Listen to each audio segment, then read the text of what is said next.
में एक बहुत बड़ा हाथी रहता था जिसका नाम भीम था। वो इतना विशाल था कि उसकी चाल से धरती कांपती थी। वहीं पास में एक छोटी सी चींटी रहती थी जिसका नाम चीनी था।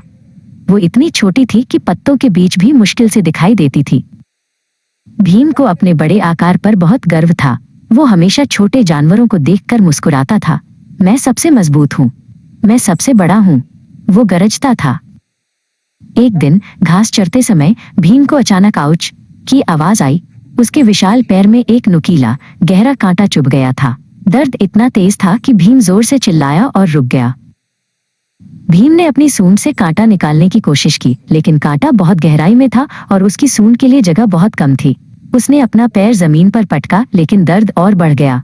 वो अब परेशान होकर हाँफ रहा था। चीनी, जो पास की मिट्टी में अपने घर का रास्ता बना रही थी, ने भीम की चीख सुनी। वो दौड़ कर आई। क्या हुआ भीम भाई? उसने पूछा। भीम ने नीचे देखा और चीनी को मुश्किल से देख पाया। तुम क्या करोगी नन्ही चींटी? यह कांटा मेरे पैर में फंसा है। तुम तो मेरे नाखून से भी छोटी हो, भीम ने दर्द और हंसी के मिश्रण में कहा। चीनी ने कहा, आकार से कोई फर्क नहीं पड़ता भीम भाई। हर कोई किसी न किसी तरह से मदद कर सकता है।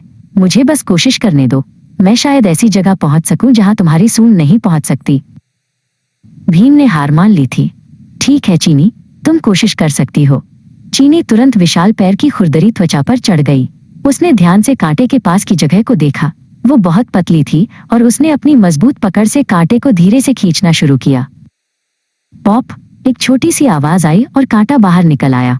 भीम को तुरंत राहत महसूस हुई। उसने खुशी से अपनी सूंड हिलाई। धन्यवाद चीनी, तुमने मेरी जान बचा ली। मुझे माफ करना कि मैंने तुम्हारे आकार का मजाक उड़ाया। भीम और चीनी उस दिन से अच्छे दोस्त बन गए। भीम ने सीखा कि ताकत हमेशा बड़े आकार में नहीं होती और छोटी चीजें भी जीवन में बड़ी भूमिका निभा सकती हैं।